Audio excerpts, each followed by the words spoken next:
I am so glad you are here. I'm Liz here at Megas Books and Herbs, and we are on our Wednesday show. No interview today, so sorry. I love those interviews, but just didn't happen this time. But I do have some fun stuff to show you. First, what are we wearing? These are some of Tracy's rings. I've got Appetite and Carnelian. These are rough cut.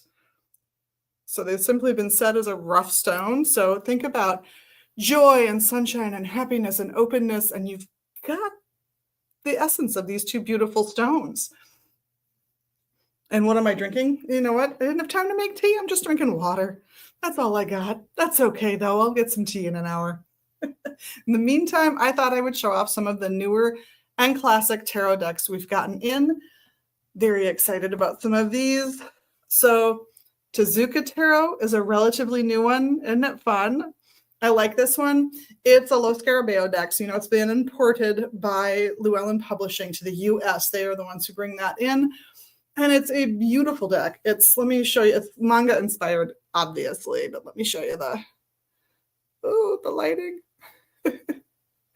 There is a close-up of the cards that are on the outside of the box that you can easily see. This is the full kit, so it comes with a full book explanation. And that's most of what I brought you. Now, I had heard these might be going out of print, but I still have a few of the David Bowie-inspired Starman Tarot. If you have not checked out this deck, it's totally worth checking out. It's gorgeous. I'm even just showing you the side illustrations and things. It's just a beautiful deck. And it was designed, if I recall correctly, I'm just trying to scan through the back here, by someone who really actually knew the guy. It's David DeAngelis. And it's inspired by the artworks that he created for David Bowie. So very David Bowie deck, gorgeous deck. I think I might have one of the plain deck left, but I've got one or two of the kits left. So totally worth coming and checking out if you're a Bowie fan. This one's a new one. This is called Unbridled Spirit. And the focus actually is on horses, connecting to horses, how to read horses. If you love horses, horse riding, or just horse imagery, this is a beautiful deck. It's really well designed. It actually makes sense when you look at the cards and how they've arranged them and what they've done with the artwork for them. Just lovely. And another one we got in not too long ago that I'm liking for its scaled down simplicity is the Radiant Tarot. See, the artwork is not cluttered with a lot, but it's still full and lush and communicates the concepts behind each tarot deck really nicely. So this one's a beautiful one. Unbridled Spirit's a beautiful one. Starman is, of course, gorgeous. And the Tezuka Tarot is just fun.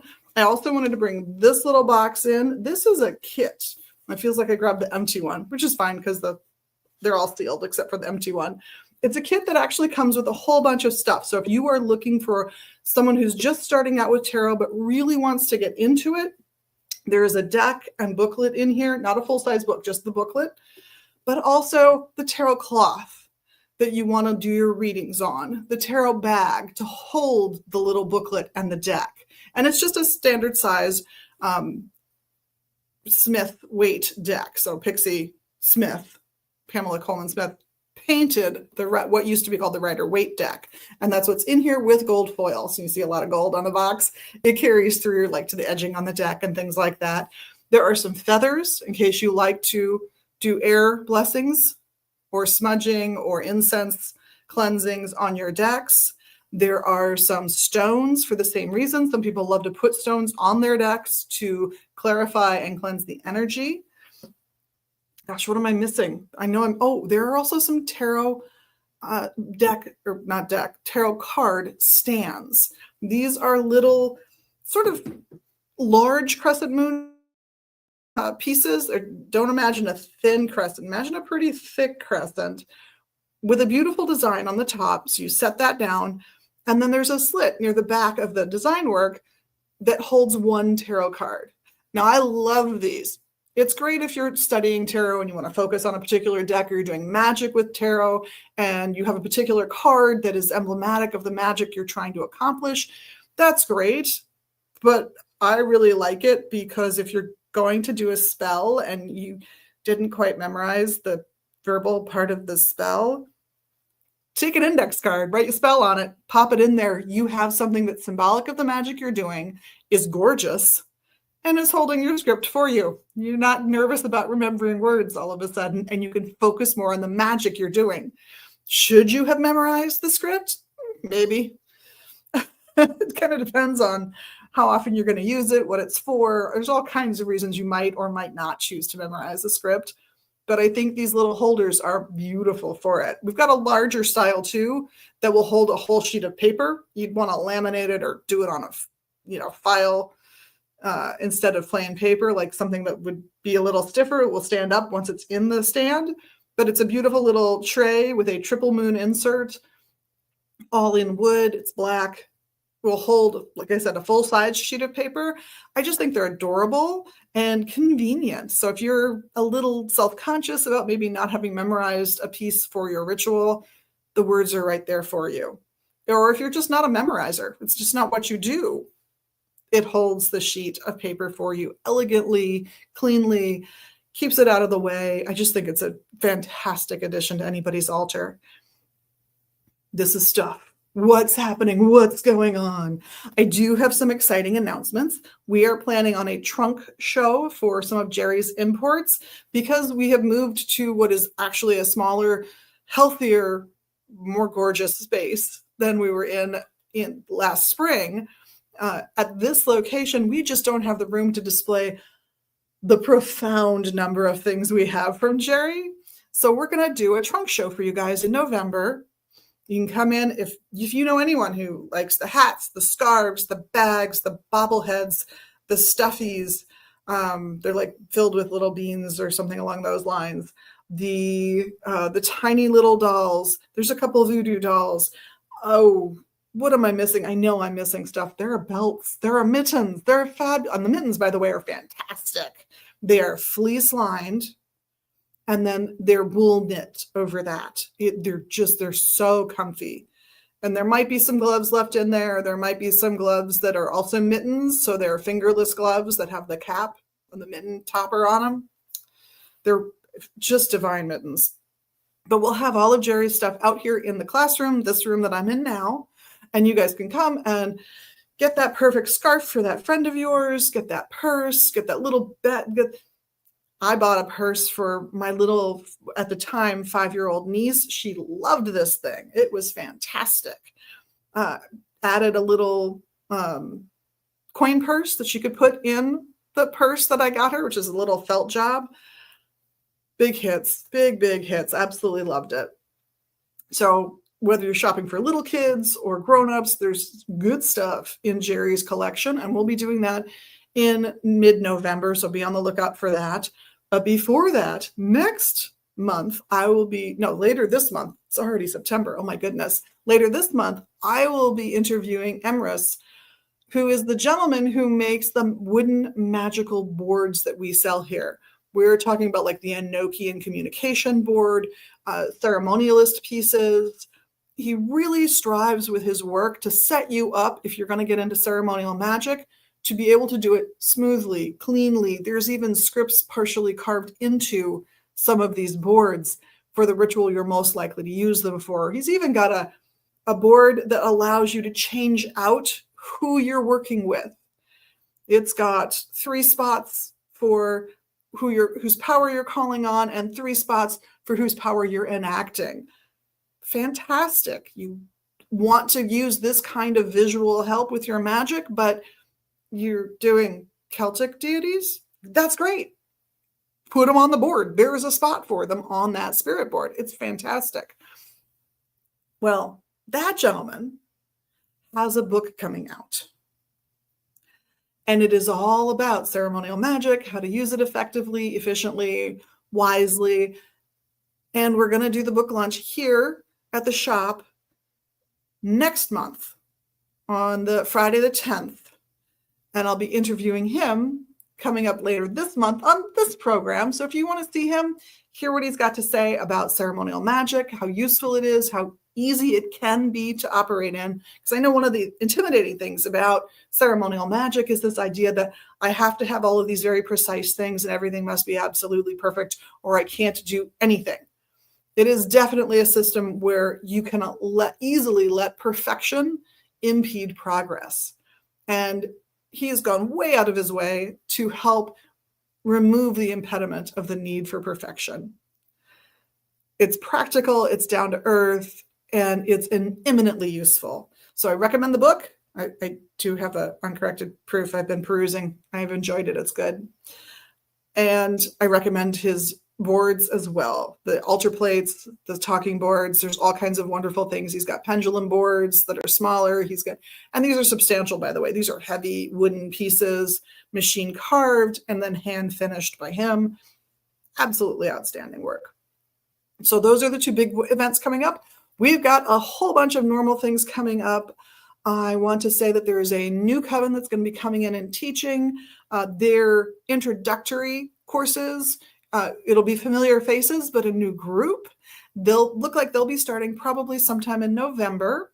We're firming up those dates now. And then there's another group that's probably going to come in and be offering some similar coursework, some sort of 101s. You can check out a couple different groups, which I love.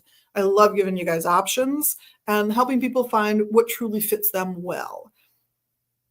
There are also, of course, Nooch's Tarot Lab class coming up.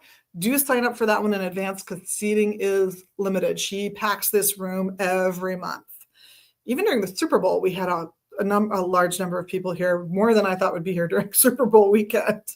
So definitely, if you're interested in Nancy Antonucci's Tarot Lab, sign up for it. Make sure you got a spot.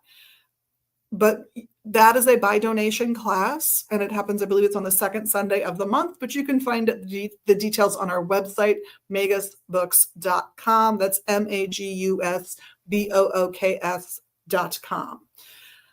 Beyond that one, though, if you are ready to start reading those palms and get your palmistry on, Chris is amazing. He will not be able to resist reading your palm during the class.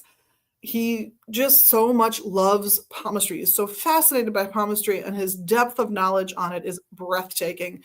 And he teaches 3 classes on the 4th Sunday of the month, one after another, and none of them are prerequisites for each other. So you can jump into that tiny merry-go-round of 3 classes whenever you're ready. I have good friends who have loved his class, have taken them twice on purpose. There's so much information. It's a dense class. I'm going to take it a second time and been happy to have done so. Been really gratified by the experience of the second swing around. So even if you've taken his classes before, it can really make a difference to your understanding of palmistry to come back and retake. They're fabulous. We also have I think it's the second or third Saturday of the month. Again, magusbooks.com will get you the details. Adam's astrology program is, I think, at 3 or 3:30 in the afternoon. Fantastic.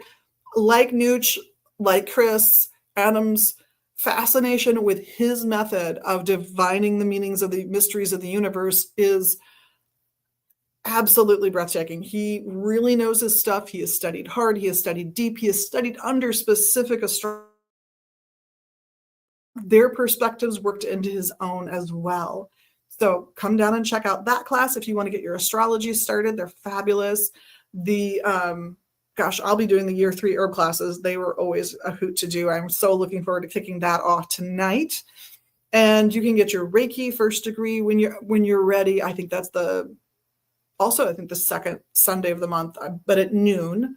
And Theogen Experience was last Sunday. It's always the first Sunday of the month. It has a fancier name than that, but we pick an entheogenic herb, and we have beginner level samples of it for you to try if you're in the class, and you learn some of the technical information about the herb, some of the folklore about the herb. We go over some of the basics while people sip that tea if they choose to. Then we take a little break. We let that tea kick in. We come back together. We do a guided meditation. We talk about that once we're back from the guided meditation.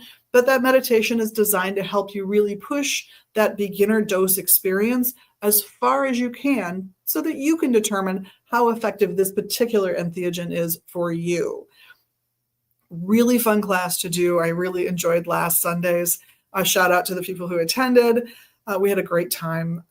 And it takes about 2 hours for most folks, but then I am there for the remainder of the day so that if somebody has any more questions or is wondering about maybe they're having a bad reaction, they can come and find me and get the help they need. Now, this has never happened, probably because we're not trying to design something that will last a weekend. We're designing something that's designed to last for a few hours on a Sunday afternoon.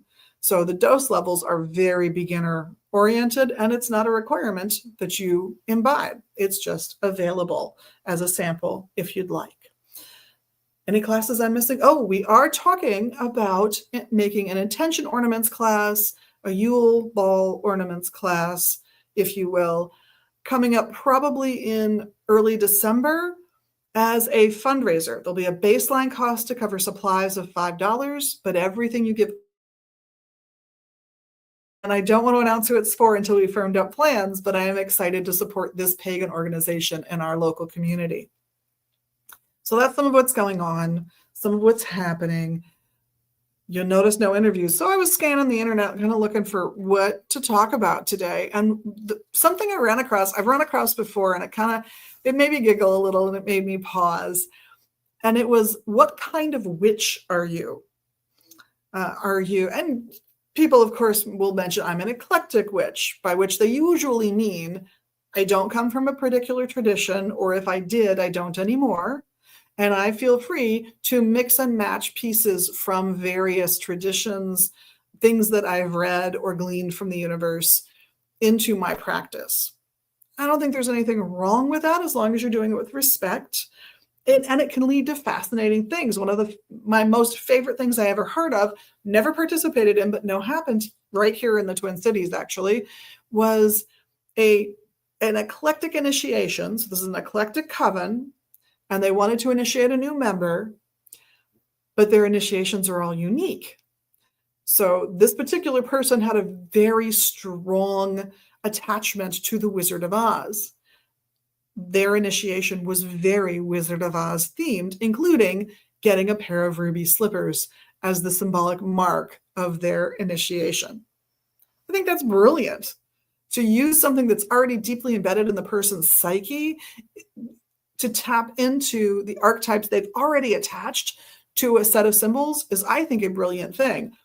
One of the complaints I have had when I've taken a meditation class to help with something specific is the insistence on the teacher of, you must meditate in this specific way. You must picture the ribbon unwinding. But I had meditated for decades and already had inductions that already worked well for me. So it didn't really make sense for me to follow the you must do the thing. I do understand the language of you must do the thing. The language of that is to help you, the person who's first learning how to meditate, that this will work, to build your confidence about the process so that you don't dismiss it out of hand, so that you don't psychologically negate what you're trying to accomplish. Because it is important when you're in the middle of the magic that you fully participate. You can be a skeptic later, but during the act, you've got to be in at 100%, or it just doesn't have the effect you want. It's the difference between getting really involved in a movie versus MST3King it and picking it apart while you watch it. They're completely different experiences. You got to give in to the whole process fully if you want the full experience of what it's meant to convey. So I love that idea of tapping into imagery that's already embedded in your psyche just by virtue of what you've loved growing up as an adult. This fabulous and eclectic witchcraft can do that extremely well. Then you get into trad or traditional witchcraft, which is fine. I'm trad. It's a fine way to practice. One of the big benefits I think that a tradition can give somebody is it gives them a common language with a specific group of people. That can be very handy if you want to get in deeper into your theology and your beliefs. If you're not having to establish vocabulary to have the conversation, because you already have jointly, each of you has acquired roughly the same vocabulary by virtue of being in a tradition. The other big benefit I see to traditional witchcraft is the repetition. For some people, this would be like the worst thing in the world, and they should go be eclectic witches. There's a space for them. It's fabulous. But I find if I am casting my circle in the same way every time, I pay less attention to what I'm saying and more attention to the magical energy that's flowing underneath those words. I find that beneficial. So this is one of the reasons part of my practices include a traditional form of Wicca. But I was listening to other people talk about this online while I was getting ready for the day here. And it was interesting because one of the ones that came up was Coven Witch. And this would apply to eclectics. It would apply to traditionalists. It really doesn't matter. If you're a Coven Witch, the thought was most, if not all of your practice is within one coven. And I have seen that. I've seen people go, don't practice anything outside of here, at least not while you're in training with me. And I've never quite understood the logic of that. I think everybody has a personal practice, whether they acknowledge it or not. You did something magical to try and get a better parking spot.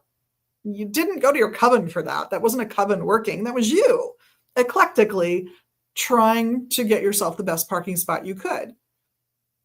Do that. I think that's fabulous. I think it strengthens your magical practice.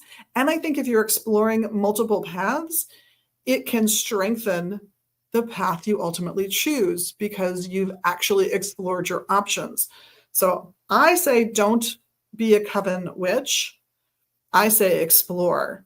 Where I will forgive some restrictions on that is within a given tradition. If you're within a specific tradition, let the people you pick train you in that specific tradition. That said, go to the other events that are run by other traditions, other eclectic groups, do all of the things. Just let the people in the tradition you pick to train you do your trainings. Don't go coven hopping within a tradition would be my advice until you are a third or about to be a third. Then I think it's important to do that because you want those other perspectives before you start teaching or doing those more advanced workings that people have trained up to do by the time they've worked their way through a tradition. Then there is the dreaded baby witch. Are you a baby witch? You have no experience. You have experience. You have done rituals all of your life, and you have done magic all of your life. What do I mean by rituals? Well, ritual, that's just it. Rituals really broadly defined. Rituals are ceremonies. They are practices. So they can be as mundane as the fact that you brush your teeth every morning. Oh, please tell me you brush your teeth every morning. Please tell me. Please comment below that you brush your teeth on a daily basis, please. They can be rare and involved ceremonies like wedding ceremonies. That's a ritual. So you have done rituals your whole life. You have been through the ritual of going to school. Even if you're 12, you have been through the ritual of going to school. Your version of the ritual might have looked like getting on a school bus. Your version of the ritual might have looked like walking to school. But they're all going to involve listening to your teachers, doing homework, getting work turned in on time, asking questions, and the socialization that you learn in that setting. So I don't think you're a baby witch. I really don't. Are you a pre-initiate? Sure. In particular religion? Yeah. Are you a first degree or a second degree? Sure. But that doesn't denote immaturity. It doesn't denote incapacity. It doesn't denote that you can't. And baby witch does all of those things. A baby is someone who has to be fed, changed, clothed, bathed. Someone is constantly caring for them. You're not a baby. I'm going to say drop that word.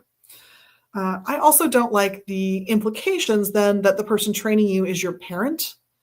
I think people transfer their feelings about their parents to their trainers often enough without that level of encouragement.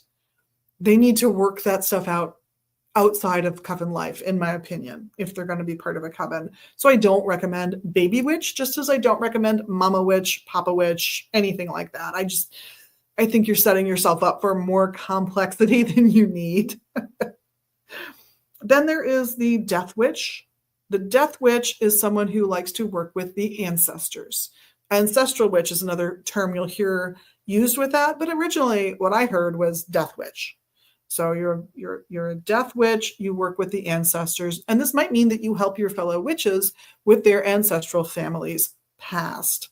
Uh, whether that's good things that you want to bring forward, skills, talents the family's always had that you want to help this person bring out, perhaps by asking one of their ancestors for help with that skill set, or if you want to lay to rest some evil that has been put upon the family line or perpetrated by members of the family long dead.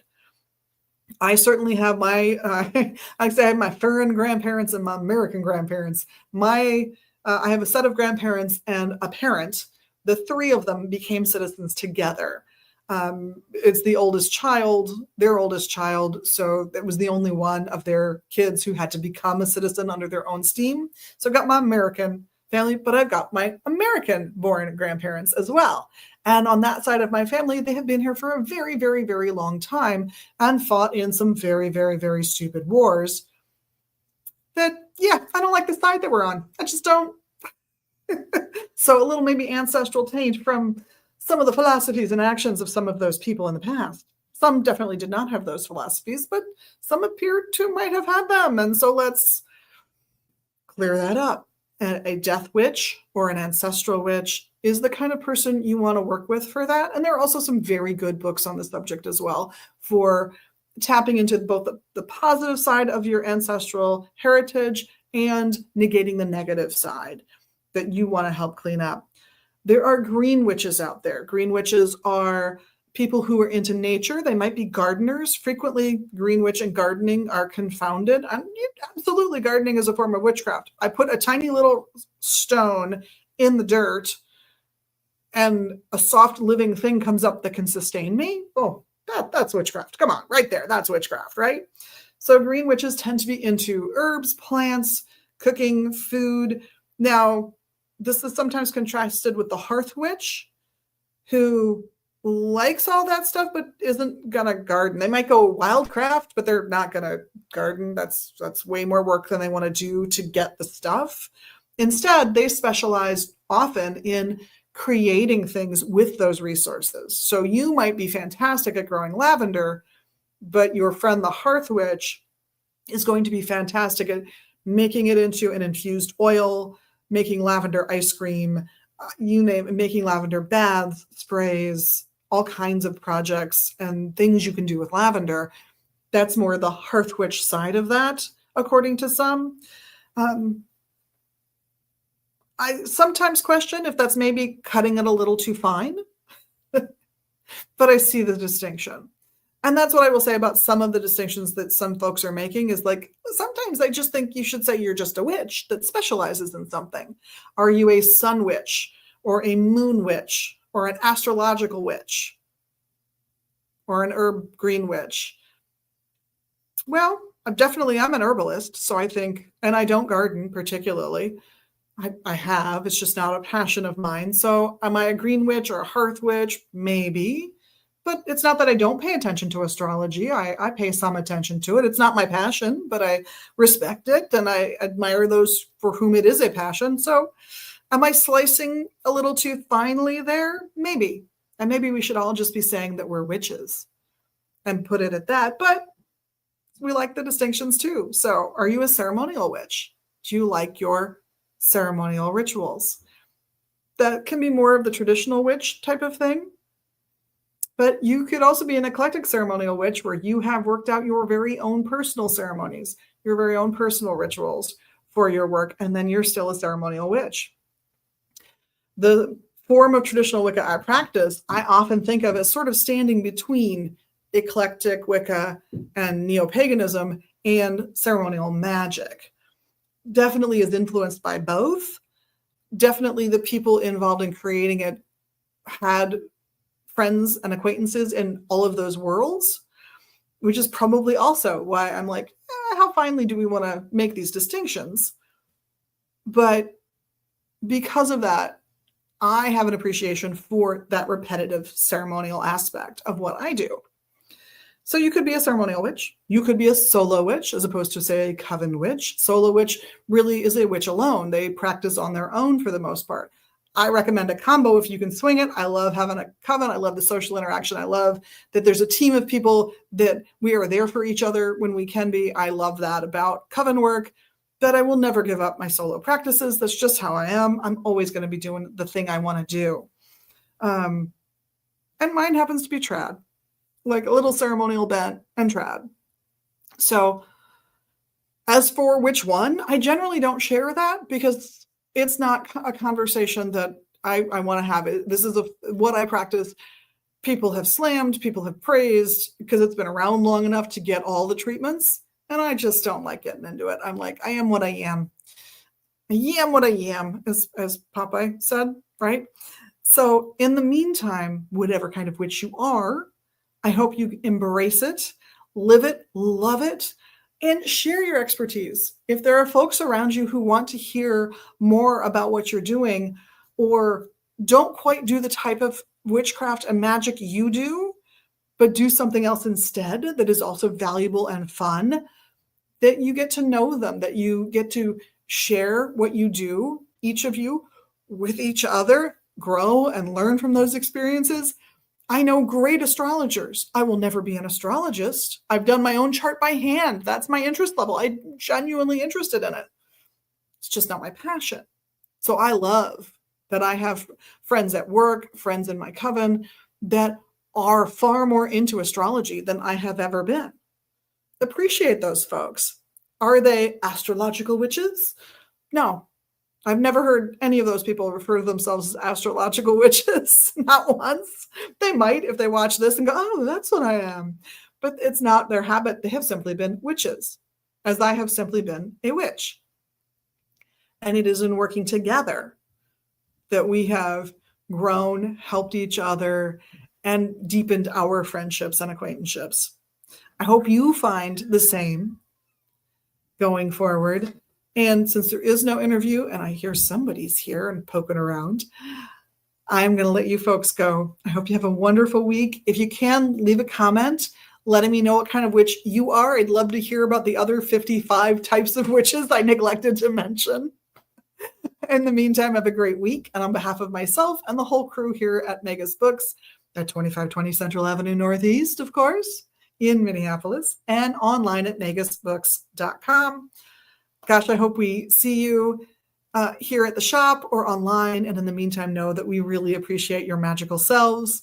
Go out there, live your magical life. And of course, if you can, do the little magical things you can do here. The likes, the subscribes, the shares, the comments, etc. We will see you soon. Blessed be.